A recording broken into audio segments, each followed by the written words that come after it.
Get 3 free reports. The Financial Survival Network. It's all about what's next.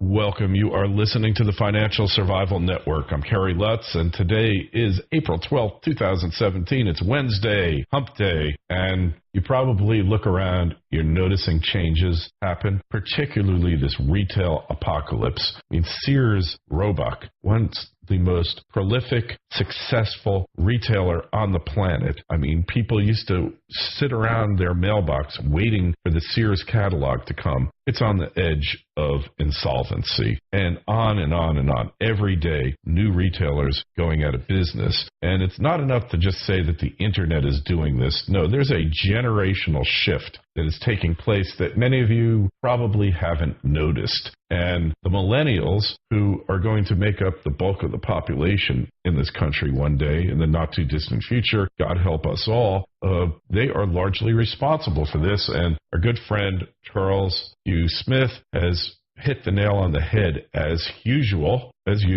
And Charles, hey, great to have you back. Been too long, and congrats on your new book, The Inequality and the Collapse of Privilege. So welcome back, Charles. Thank you, Kerry, and it's my pleasure to join you yet again and to talk about the millennial generation. Now, I should say I'm a baby boomer in my early 60s, but, you know, a lot of my friends are younger and they have millennial kids, and so I feel like most of us know millennials, and we can observe the generation at work and at play directly, and so it's something that we may know individuals, but we can kind of extrapolate that behavior into, you know, multiply it by 78 million, and then we get a sense of the financial and economic changes that are occurring as the millennials grow older. And, you know, one of them is, of course, student loan debt, right? Millennials were all told, you know, you got to get a college degree, and so what if it costs $40,000 or $50,000 a year? You got to do it. And so many of them have burdensome student loans, and the education they received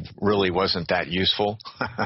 Yeah. And so they, as a course, they're not interested in acquiring even more debt. You know, they're already indebted. So there is some evidence that they're tending to be savers. You know, they save more, and they're not interested in a debt based consumption. So that's one change. Exactly. I think you hit the nail. I mean, they're not conspicuous consumers like our generation was. They seem to be, I don't know if it's a lower aspiration level or just the realization maybe hit them that doesn't matter how much stuff you have, if you're miserable inside, none of it's going to matter. Is that what it is?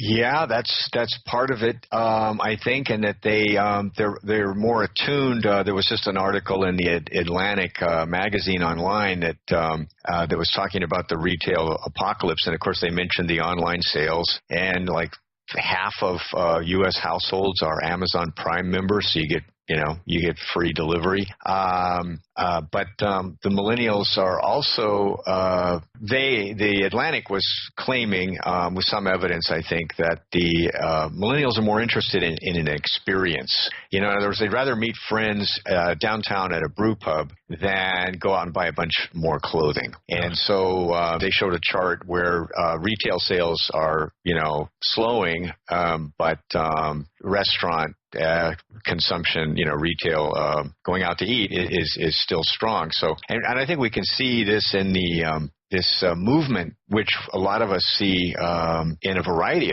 of cities and towns, not just the really big cities, where the millennials are preferring urban experience. They prefer to live downtown where they don't have to own a car and have a car payment, and have easier access to their friends. Mm-hmm. And you before we started recording, you mentioned that you'd seen this in places that have been sort of depressed for decades, like Buffalo. Yeah, in Buffalo, it's big. It's happening. There's a lot of colleges in Buffalo, Charles. The University of Buffalo, Buffalo State, and a bunch of other ones. And basically, everyone couldn't wait to move the heck out of the place. That's all they wanted in life, was to get out of Buffalo. And now it's all changed. They're moving downtown. Buffalo's got fairly decent transportation. They have a streetcar. They might have shut that down. I'm not sure.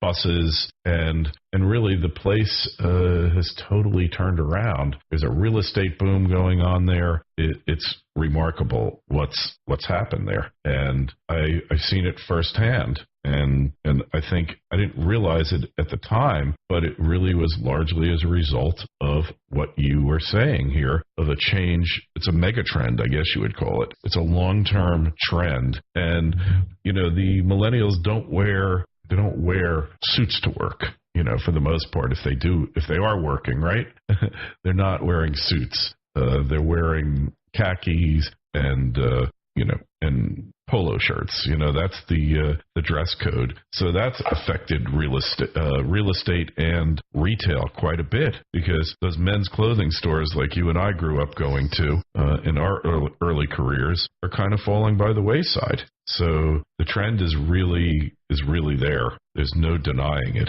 Right. And so there's a guy that's written a couple of books about the urban the positive elements of an urban metro core. His name is Richard Florida, and his basic premise is that, cities and urban areas are where the jobs are, and that attracts the talent and the capital, the money, the investment money.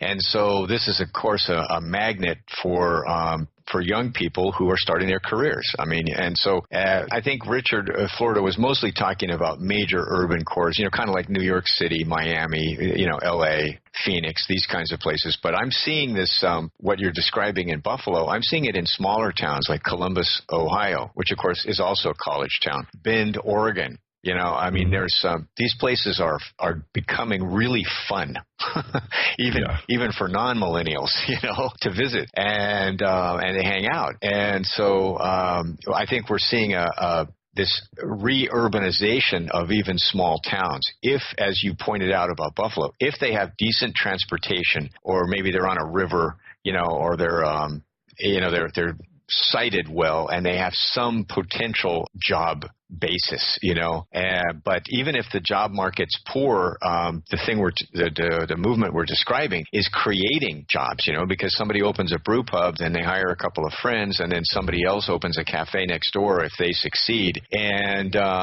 it builds on itself. And so the big impact here is, what is this going to do to suburbia? Because suburbia was the result of the post-war generation, the GIs coming home and going to college, and then everybody, the baby boom parents were buying houses in new subdivisions and leaving the city, right? So the urban centers were decaying through the 60s and 70s. So who's going to buy all those suburban homes, which are, more recently, at least the ones built in the last 20 years, are often expansive. They're 2,500 square feet, 3,000 square feet. And who's going to buy all the stuff that used to go in those homes? The tons of furniture, the backyard furniture, the pool equipment, all of that stuff is probably going to recede. And I'm not sure that the suburban home values can be maintained where they are now if there's no buyers. That's a good question. Well, is it just a trend that'll go back? The reason why my parents moved out to the suburbs was for the school, the quality of life, they weren't like city people, and they grew up in suburbs. So is this a permanent trend, or is it just a phase that you go through when you're younger? Well, that's an excellent question, and I think part of the answer might be the millennials' view of car ownership and commuting. And so that, of course, the success of suburbia generated its own problems, right? In other words, now that tens of millions of people moved out of the city as far as, 30, 40, 50 miles, well, then the jobs are still in the city, the urban core. And so there's these long killing killing commutes, right? And we all know how it is, or we've either lived it or we know friends who live it, and people are still driving as far as, an hour, 90 minutes each way. And so that's a killer. That destroys your life. So, and if you're not in love with driving to begin with, then it may very well be that the millennials are making the sacrifices, like just being renters instead of owning a flat, downtown, or they're making the sacrifices to buy a place, a small house in the urban core to just avoid the commuter hell that goes with suburbia now. Yeah, well, it's hell, all right. No question about that. The commute. But on the other hand, so many of you are like really working out of your homes now, and it's a lot different. The commute. I mean, you work out of your house, I work out of mine. The only time I have to commute is when I have to go see somebody for some reason or other, and really, it's like no big deal. Yeah, it's true. And, Kerry, that's an excellent point, because I just came across a chart, and we're shifting from commercial real estate in terms of retail to office space, right? Like office complexes and office parks. I saw a chart where employers are starting to really cut the number of square feet per employee, right? Because people are, as you say, they're telecommuting, they're working at home, they're teleconferencing, flex work, and so for all of these economic changes in the way we work, and the millennials are in the forefront of this because they are more flexible in terms of what they're used to doing, and working remotely and digitally is natural to them. Then you have to wonder, do we need so much office space? And a lot of commuting is to get to work, to sit in a cubicle, and then, well, hey, if you can do half the work at home, then why should so many millions of people commute to an office park? So it's clear to me that employers are starting to rethink this and starting to shed the amount of square footage they're paying for their employees. And so we might even look at the whole suburban thing and include office parks. So like we're seeing a decline in retail, and especially suburban malls. We're seeing a potential, move away from office parks, which are usually in suburbia as well. And then we're seeing higher costs downtown, right, in the urban zones, and so which is pushing lower income people out into the suburbs. And so if all these trends continue, as you say, we don't know, it's a little early yet, then we're going to see a different composition of suburbs and a revitalization of the whole urban core. And it will become too expensive for a lot of people, or they won't be willing to make the trade-offs. And so then the suburbs will be the cheaper place to live, which would be a kind of turnaround from 20 years ago. Well, interestingly enough, the trends in society, the highest or rapidly growing poverty centers now are actually in the suburbs, not in the urban cores any longer. So that's something that's changed as well, where people are moving to get away from poverty to the suburbs. Now you've got suburbs that have turned into poverty zones. So you want to get away from them, right? Right. And and we can look at the cost of living in the suburb when gasoline was really cheap and cars were relatively cheap. Then it was really no big deal to afford that lifestyle with a couple cars. Every adult in the household needed their own vehicle because you've got to drive everywhere. But now that cars cost a cheap just a conventional car is $30,000 and a pickup truck with a few options is $35,000 or $40,000. It's a major chunk of money now to own a car, and insurance costs are high, and then gasoline is quote unquote cheap, but still, so it starts making living in a downtown area where you can use public transport or Uber and ditch those hundreds and hundreds of bucks that you're paying for owning a car. You can spend that money on other stuff. So it is appealing in that regard. So if the suburban lifestyle starts becoming cumbersome and expensive, then it becomes less appealing because millennials don't make as much money as the boomers did at the same age, right? We all know millennials are making less money. They have less financial security. They have more student loans. And so, of course, they're going to be averse to adding more debt and buying some big house with a big mortgage. That's just not that doesn't work for most millennials. Nope, not at all. And that's there's so much different than our generation here, Charles.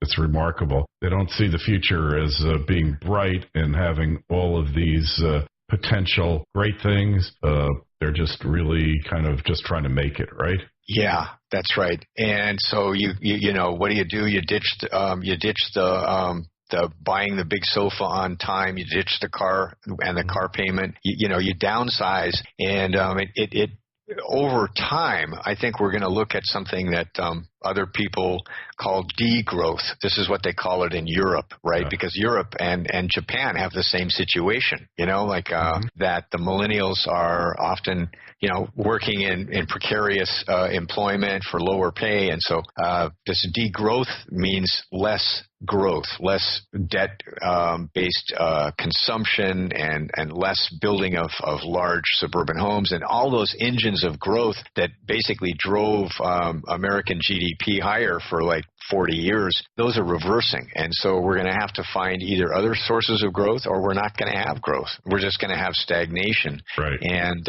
we'll have to adjust to that. Yes, we will. I'm not quite sure what the adjustment's going to look like. The country's going to look different here. No question about it. I mean, it's been looking different for quite a while, but it's really going to be different once this transformation takes place. Right. So and so in terms of investment, obviously, if you can find a town center or a city center that's on the way up, and young people are moving in and creating businesses, that might be the place to buy or to get into before it becomes sky high like Brooklyn or Toronto or the other super hot markets. So no wonder people are moving to places like Buffalo. It's affordable, and exactly. That's the key. You got to find a place you can afford to live. Yeah, affordability becomes key. And then also low tax states and low tax jurisdictions as opposed to high tax jurisdictions. That's why the South has boomed so much, not just the great climate, but because generally the red states, less of them have income taxes, more of them are lower tax states, and you can't downplay the role that taxes play into it. In fact, you could argue that all of it kind of comes down to government and taxation causing this trend. Yeah, you're right. You're right, Kerry. That's a huge influence. Is the government imposing such high costs on the citizens that they can no longer afford to consume? Yeah. And you have to look at places like Illinois and California where people are paying $15,000 to $20,000 a year in property tax. Oh God. How can a millennial look at that and go, is this really worth living in one of those really high cost areas? And the answer would be no if you have an alternative. And we have to kind of make mention of what causes economic a dynamic economic environment. Well, low cost, right? Yeah. In other words, it has to be low cost. It has to be affordable, because if everyone's just barely scraping by and paying most of their income to debt service, there's no money left over to do anything to spark growth. And so you're absolutely right. It comes down to affordability. And so cities and counties that make an effort to be affordable, they're the ones who are going to attract the millennials and the growth. And cities that just keep raising their taxes and reducing services are going to see like a massive migration out of their jurisdiction, and we're already seeing that in Illinois, right? And to California, I think, as well. Yes, for sure. So these trends, there has to be employment opportunities. It's got to be a growth zone, right? A growth area and a low-cost area. And if it's a low-tax area, that's even better.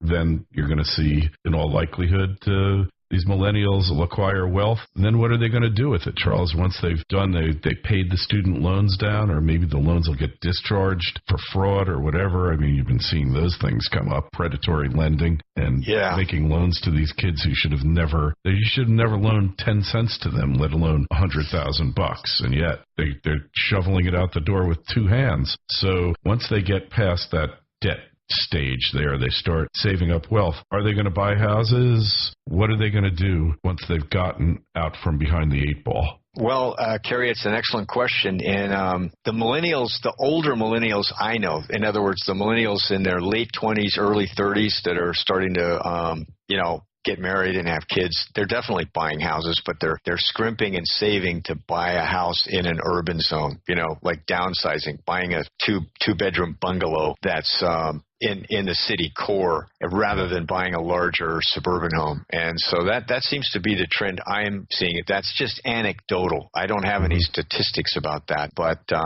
that's something I'm looking at, is that I see people in their 20s, early 30s scrimping and saving, maybe borrowing from their parents or getting some help from the family to buy an expensive small house in an urban area like Portland or Seattle, that's got jobs and is desirable. So that seems to be the trend. Make the sacrifice and get the house inside of an urban zone and avoid suburbia. Yeah, and it makes convenience-wise, there's a lot of positives for it. Well, we're just going to have to wait and see whether the millennials really are, in fact, different, Charles, or whether they're going to come back to the post-World War II values that you and I grew up on. Right. And another interesting trend I see that some millennials, and it's a minority, I think, they're interested in homesteading. They're going out and buying old farms and stuff like this. And this is also global. I see reports of this in Japan and Europe where, young people are sick of making chump change salaries in the city, which it's super expensive. They'll never get ahead. So then they go out to a rural area and they can rent a house for like $300 or $400, or they can buy land for, a tenth of the cost of an urban house, and they're going for it. And that's exciting too, because rural America has basically been in decline for decades as everybody went to the city, and so there's a lot of cheap land and cheap housing, and if people are willing to work at it and form a community where they can help each other, there's some growth potential there. Yeah, that's fascinating. Hey, we're going to have to leave it at that. Charles, again, your new book, just haven't had a chance to talk to you about it, Inequality and the Collapse of Privilege. It's got a compelling title, I'll say that. Well, it's what I hope for, the collapse of privilege, because it's in our way. It's not helping us, right, as a society. So, yeah, and come visit me at of2minds.com. Okay, and we'll have a link, as always, in the show notes to this interview. You got any questions, comments about this show or any others we do? Send me an email, kl@kerrylutz.com, kl@kerrylutz.com. The Twitter feed is @KerryLutz, and the Facebook page is Financial Survival Network. Who would have thunk? Anyway, Charles, we'll talk to you again real soon. It's great catching up with you. Thank you, Kerry. It's been my pleasure. FSN Radio. It's all about what's next. Go to FinancialSurvivalNetwork.com and sign up for your free weekly newsletter. You'll also get 3 free reports. The Financial Survival Network. It's all about what's next.